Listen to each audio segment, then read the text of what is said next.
It's open now, is it? Can everyone hear me? Yeah.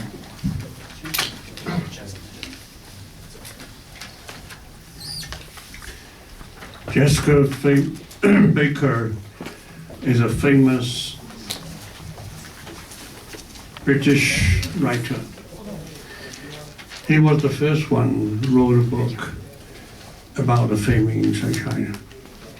I was very happy that today we can have him to be here again and describe what he wrote, what he thought. Maybe have some new idea, whatever. I hope we can listen to you. Thank you. Well, thank you very much, and thank you very much for inviting me here. It's actually nearly 20 years ago that I wrote this book, and it's actually the first conference like this, specifically about the famine that I ever attended. It's a very strange thing because it's actually one of the most important events in Chinese history. It's a huge turning point. And it not only had a huge impact on China, it had a huge impact around the world, which I'll talk about a bit later.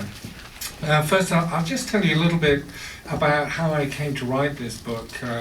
I was a journalist in Beijing and for a British newspaper and covered the Tiananmen massacre, the Liu Se, and then I went back to England and I had a lot more time to think about all the things I'd learned in China and to try and make sense of it. And before I wrote this book, I wrote a book about the Mongols, about Central Asia. And I then started reading books about the history of the Soviet Union. And I read a book by Robert Conquest called Harvest of Sorrow, which is very much about the famines in the Soviet Union, and that kind of got me thinking, well, what actually happened in China? Was the Cultural Revolution so important? How did people survive this famine? By then we knew quite a lot thanks to the research by a number of demographers and by the release of demographic data after 1979 that there had been a very big famine, which people before then weren't even really sure about.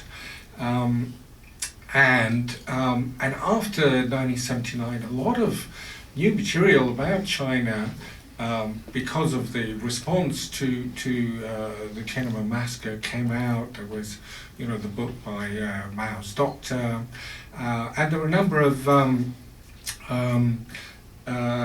internal party documents which were circulated by people who were against the party. And one of them, which was given to me by a friend, was a collection of party documents documenting the life of peasants and the life of party cadres in a county in Anhui province called Famine, which is very famous in China. It was famous in China even before the communist era, but it was particularly famous because that's where the economic reform started after Mao's death, and so everybody in China knew about it. And there were a lot of very detailed documents about what actually happened during the famine there. And I was living in England at the time,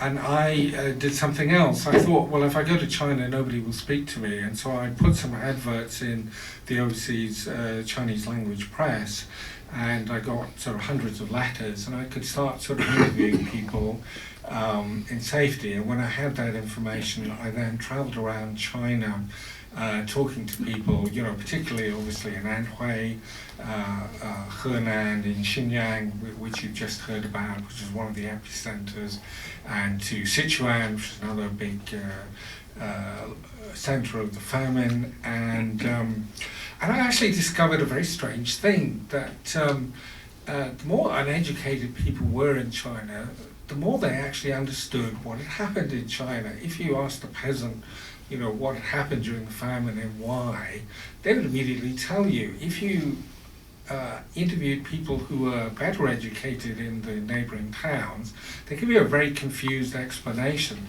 And if you went to interview professors or party officials, they came out with all this mumbo jumbo. It was all completely incomprehensible. And there was a kind of famous quote during the Cultural Revolution about the more educated you are, the more stupid you are. And that kind of about summed it up. So it's actually kind of one of those very strange things. It was a secret in a way in China, but it was a secret that actually everybody knew about. And the key as a foreigner to actually speaking to people about this was to master the very strange communist language, that you couldn't talk about. Here we're talking about the Daji Huang, the big famine, but in China you had to talk about the Sanyan Ziran Zai Hai, otherwise nobody knew what you were talking about. And then you had to sort of master the whole sort of language, which you've just heard given by the previous speaker about how everybody talked about things in China. And once you've done that, you actually could ask people questions and get sort of sensible answers. And it turned out to be, something which was in a way easy to understand, but the kind of response after I published this book, sort of pulling together all the information from all the different sources, was a little bit bewildering. People, I found, over the last few years, still don't really understand what this famine was about and its significance. And so I'm going to kind of go into my main topic here and sort of list, in no particular order, some of the strange things that people have told me and I think still believe about China and the famine. And then I'll, after that, try and address them and explain, what I think it was all about. And some of these questions were just being raised earlier, so there may be a little bit of repetition, but I'll try and avoid that. So the first thing is, it was caused by natural disasters which simultaneously occurred all over this vast country, but not in the neighbouring countries. And these disasters mysteriously stopped after 3 years. And as we now know, this was not true. And in fact, according to China's own meteorological data, the weather was particularly good in China. There were fewer natural disasters than normally. Another common misconception, there was no famine, but there were food shortages, which the public distribution system managed to alleviate.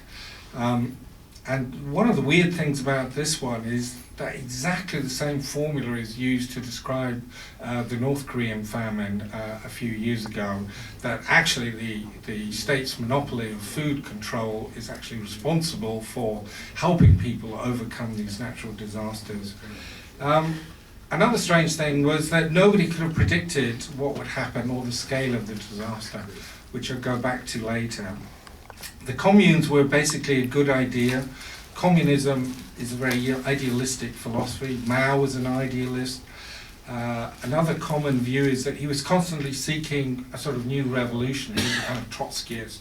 He believed in permanent revolution. He was a rebel all his life.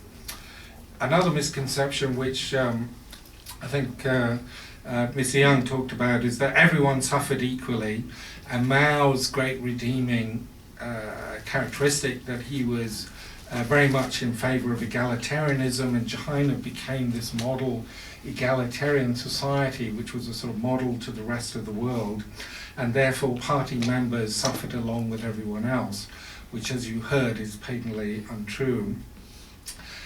Another sort of very common thing that I heard in China, that Mao was misled by false reports from below, and that he did not know what was happening, and when he did find out, he changed course.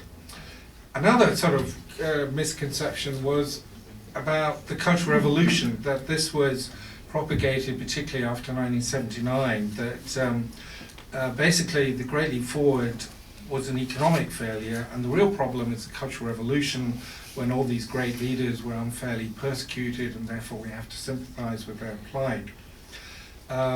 Another idea is that Mao, in the Cultural Revolution, sought to destroy the bureaucracy, and this reasonable attempt was undermined by the excessive idealism and enthusiasm of the Red Guards.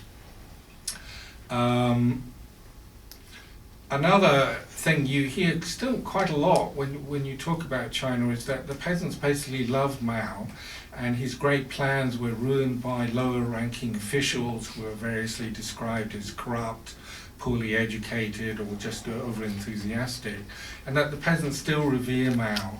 And of course we don't have any public opinion polls in China, so I can't really say.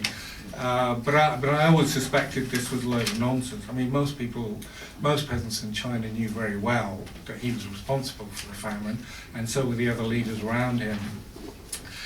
Going back earlier, another sort of common idea, which is still in many textbooks about China, is that the peasants basically welcomed the land reform after 1949, and they welcomed the sort of establishment of the collectives which preceded the communes themselves, and that basically this was the best thing that ever happened to Chinese peasants, and their lives got even better, somewhat mysteriously, after 1979, when the Communist Party lifted the same 300 million peasants out of poverty.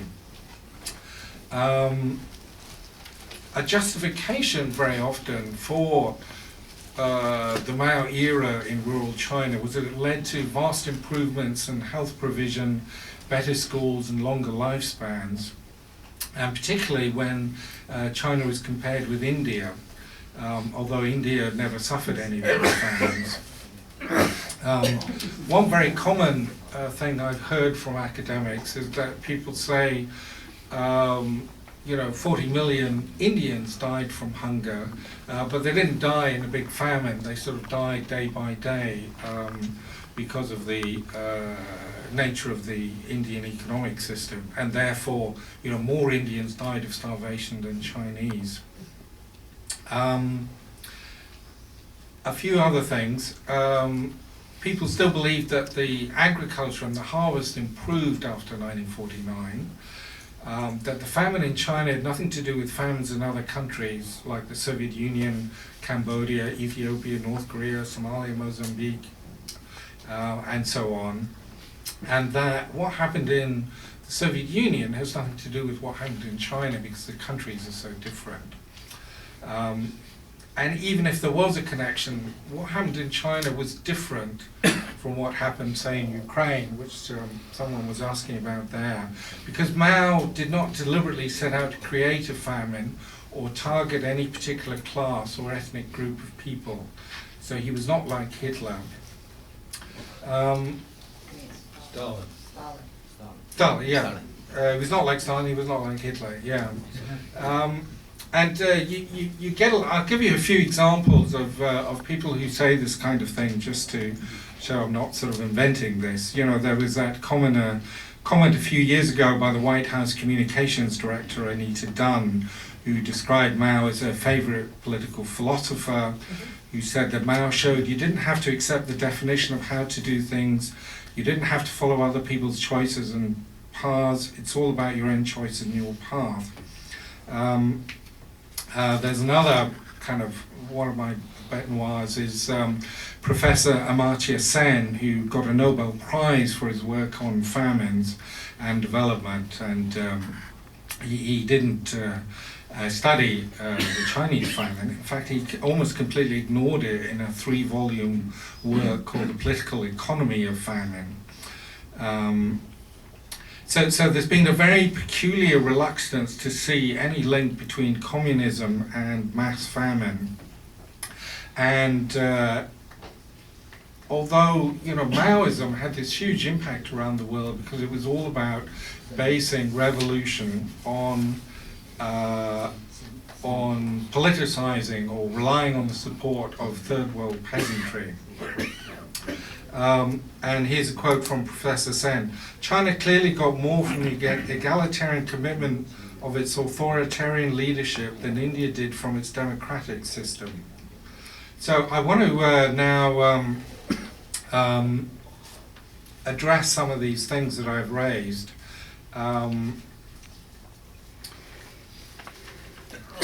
So just bear with me a minute. China was really called a land of famines before 1949. It's not true to say there weren't famines in China, But they were almost for the same reasons as famines after 1949. It was the forcible seizure of the grain stores of the peasants in order to fight wars. The principal practice in China was for military leaders to go around levying taxes and collecting grain to fund their wars. Chinese agriculture actually did pretty well during the 1920s and 30s. China was quite an important exporter of agricultural products, even to places like Britain. And Chinese grain yields actually fell in the 1950s, well before the famine, and they didn't reach pre-war levels for many decades. And a lot of this, the alleged improvement in China was achieved by manipulating statistical data. And this was showed by the husband of Pearl Buck, Professor John Lowes Buck. And he showed that peasants were actually better off between 1929 and 33 than they were in the 1950s. And even in the 1970s, most Chinese peasants were pretty much on getting starvation levels of food. Another issue, many people sort of claim that Mao was some kind of original thinker or theorist. In fact, what actually happened was that Mao dogmatically applied Marxist theories, the same theories which the Russians had found were pretty ruinous. And many people starved to death because he refused to change his ideological views, and he was supported in this by his colleagues. He even refused to listen to what the Soviets were telling him, and many of them warned him what would happen. And it actually goes back to the Communist Manifesto, which required the abolition of property and land and the establishment of industrial armies, especially for agriculture. And that's exactly what they did. So the redistribution of the plots of land after 1949 was only a pretense. Even 60 years later, the Chinese peasants have still not been given the ownership of this land. Another curious thing was that the party, when it was fighting for power after 1929, never actually declared what it intended to do when it got to power. It never told the peasants that when it was in power, it would abolish small peasant farming, abolish peasant markets, in fact all markets, and effectively outlaw the use of money as a means of exchange. And they'd also intended to take away their houses, their tools, and almost everything they owned. So you had this strange situation where for almost 30 years, Chinese peasants were not paid for their work. They were not paid with money, but they were allocated work points, what was called Laodongquan, a labor certificate. And this is exactly what Marx suggested. Laborers were supposed to take this to a state warehouse and then get what they needed. And in the Soviet Union, these work points were called Sovnak, or Soviet tokens, which means in reality, people in the Soviet Union were not paid anything, were not paid anything in China. So you effectively, what Mao did was simply copy what was in the Communist Manifesto and what had already been done in the Soviet Union. And clearly, if they had declared beforehand what they were intending to do, they would never have got any support in China. So the whole thing was based from the beginning on an elaborate deceit. And when you have this elaborate deceit, the next stage is that you have to hide what you're doing. So you have to have an enormous amount of secrecy in order to operate as a political party. And that secrecy was, part of the reason this whole thing failed. The other thing was class warfare. I mean, this was a kind of obsession. It was based on a description of what the Chinese agriculture, rural China, was like. In fact, there were very few landlords in China in terms of sort of aristocratic landlords or commercial estates.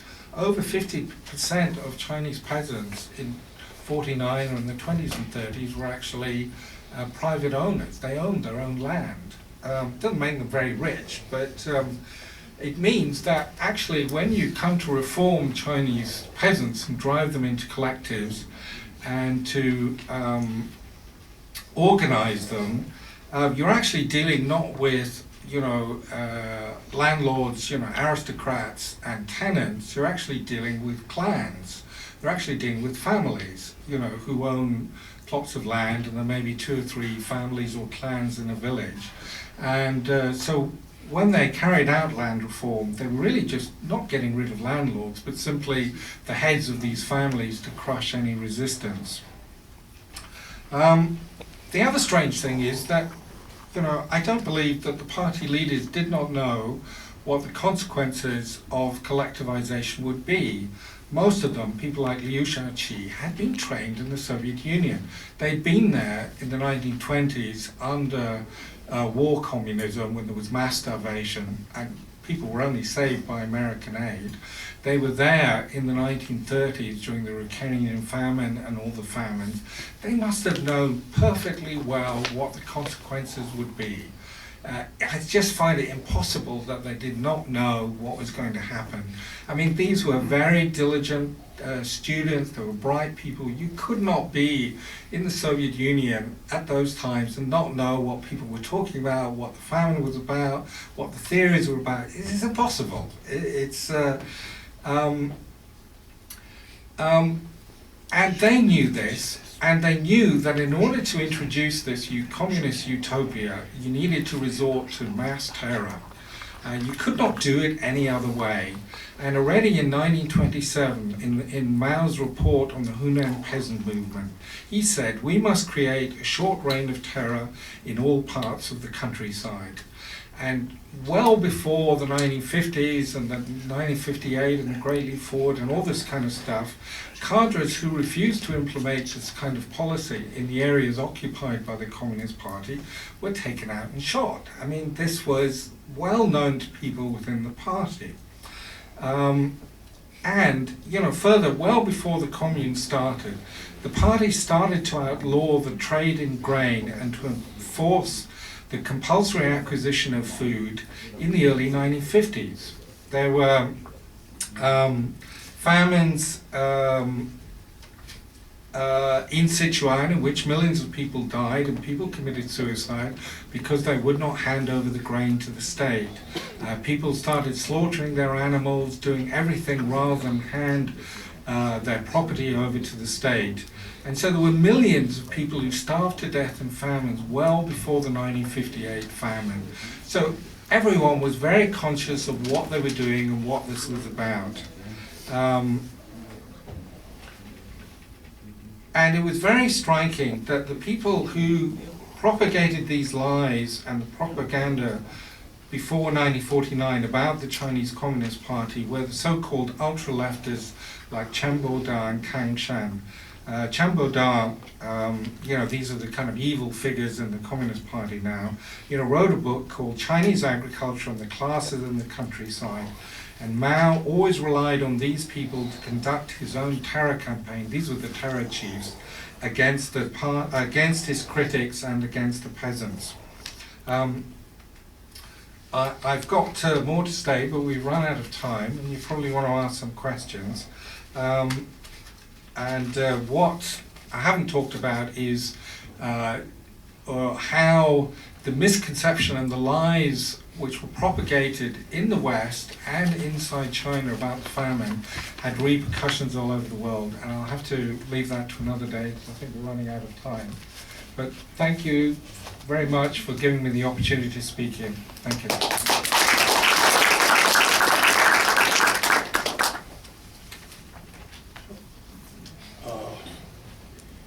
I'm sorry I cut out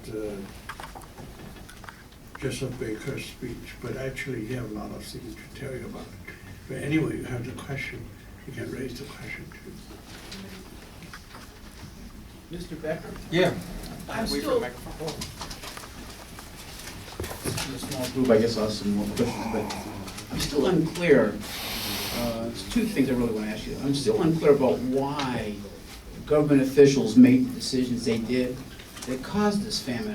I don't see the upside. I'm still mystified. I've heard the gentleman speak earlier and now you, and yet we still haven't come to the end game of what the heck was the upside of this type of decisions for the Communist Party, since basically they got into power because of peasant power. Now it seems like the peasants were being targeted by decisions, and still don't understand why. I mean, why was this carried out? Right. Well, I think really somebody has to write a book about this, because it's not something that can be, replied in a few words. But one is they obeyed orders because that was the system. They didn't know what was going on in the rest of the country. There was no information. They just knew what was going on in their small spot. On a higher level, people believed that the Soviet Union, Stalin, the collectivization, the whole works, the purges, had created an economic superpower which had defeated Germany. And so they had faith that all this bloodshed and terror would result in a more powerful and prosperous country. And I think that's what sustained the leadership. It had worked. I mean, the Soviet Union was the future. It was a great success. And basically, we just have to do what they did, and we have to follow what Mao did. So I think, there were kind of like, individual motivations and the kind of group motivation. But, looking back, it's still kind of incomprehensible. And you kept asking people about this in China when you were doing the research. And